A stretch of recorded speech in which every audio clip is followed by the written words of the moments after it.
இதுக்கு மேலே இங்க இருந்து கஷ்டப்பட வேணாம். நீங்க என் கூட வந்துருங்க. பூங்குடி, நான் உன்னை படிக்க வைக்கிறேம்மா. உனக்கு என்ன படிக்கணும்னு தோணுதோ அதெல்லாம் படி. ஒரு நல்ல பையன் உனக்காக காத்துட்டு இருக்கான். அவனை கல்யாணம் பண்ணிட்டு சந்தோஷமா வாழு. வா என் கூட. சாரி மாமா, என்ன தப்பா எடுத்துக்காதீங்க. அகிலன் தப்பு பண்ணா நீங்க அவனுக்கு புத்தி தானே மாமா சொல்லுவீங்க. புள்ளையே இல்லைன்னு சொல்லி ஒதுக்கி வச்சிருவீங்களா? அவன் தான் நீங்க 2 பேரும் வேணான்னு சொல்லிட்டு போயிட்டானே. நீங்க இருக்கிற பக்கம் வரவே மாட்டேன்னு சொல்லிட்டு போயிட்டான்ல. அவர் என்ன வேணாலும் சொல்லிட்டு போட்டோம் மாமா. அவர் எனக்கு அப்பா, உங்க தங்கச்சிக்கு புருஷன். அவரு பண்ணது தப்பாவே இருக்கட்டும்.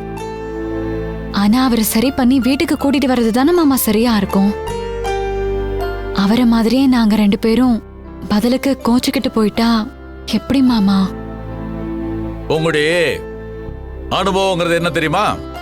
ஒரு அடி வாங்கினா அதுல இருந்து பாடத்தை கத்துக்கணும். அதை விட்டுட்டு அடிக்கு அடி வாங்கிக்கிட்டே இருக்க கூடாது. உங்க அப்பா இன்னைக்கு திருந்துவான், நாளைக்கு திருந்துவான்னு நானும் நம்பி ஏமாந்து போயிட்டேன். இனிமே திருந்தறதுக்கு வாய்ப்பே இல்லை. இந்த மாதிரி இடத்துல உங்களை விட்டுட்டு போக நான் விரும்பல. என் மனசு ஒத்துக்கல. மாமா, எங்களுக்காக இருக்கிறது நீங்க மட்டும்தான் மாமா. எங்க மேல எப்பவுமே நீங்க அளவு கடந்த அன்பு வச்சிருக்கீங்க. அப்படிப்பட்ட உங்க வார்த்தையை மீறி பேசுறேன்னு தயவு செஞ்சு என்ன தப்பா நினைக்காதீங்க மாமா. என்ன ஆனாலும் சரி மாமா, நான் அப்பா கிட்ட பேசி அவரை சமாதானம் பண்ணி மறுபடியும் இந்த வீட்டுக்கு கூட்டிட்டு வருவேன். இந்த வீட்டை விட்டு நான் வெளியே வர்றதா இருந்தா எப்பவும் வந்திருப்பேனே மாமா. பெத்த தாயை விட அதிகமா பாசம் காட்டுற உங்களை விட எனக்கு வேற எது மாமா பெருசு? நான் உங்க கூட வந்திருந்தா என்ன நீங்க மகாராணி மாதிரி வச்சு பாத்திருந்திருப்பீங்க. ஆனா சந்தோஷமா இருந்திருப்பேனான்னு கேட்டீங்கன்னா சத்தியமா இருந்திருக்க மாட்டேன் மாமா. எனக்கு இந்த வீட்ல எல்லாத்தையுமே விட ஒரு பெரிய கடமை ஒண்ணு பாக்கி இருக்கு மாமா. என்ன ப்ரூவ் பண்ண வேண்டிய கடமை. நான் ராசி இல்லாத பொண்ணு இல்ல. என்னால யாருக்கும் எந்த கெடுதலும் வராது. காலையில எந்திரிச்சு என்னோட மூஞ்சில முழிச்சா அப்படி ஒண்ணு கெட்டு போயிடாதுன்னு நான் நிரூபிக்கணும் மாமா. இதெல்லாம் நான் செஞ்சு முடிக்காம எப்படி மாமா இந்த வீட்டை விட்டு வர முடியும்? இனிமே உங்க அப்பனுக்கு புரிய வச்சு என்ன பண்ண போற? இதெல்லாம் புரிஞ்சுக்கிற ஆளா இருந்தா பரவாயில்ல.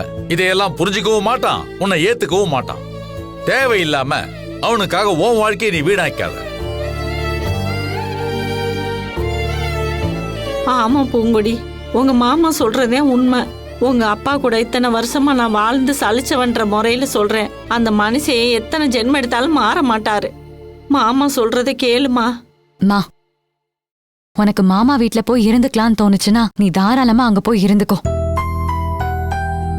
நான் அப்பாவை சமாதானப்படுத்தி கூட்டிட்டு வரணும். எனக்கு நிறைய வேலை இருக்கு. அப்போ என் வார்த்தைக்கு அவ்வளவுதான் மரியாதை இல்ல? ஐயோ மாமா, தயவு செஞ்சு என்ன மன்னிச்சிருங்க மாமா.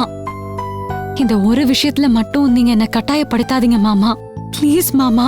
பூங்குடி, நீ புத்திசாலி பொண்ணு.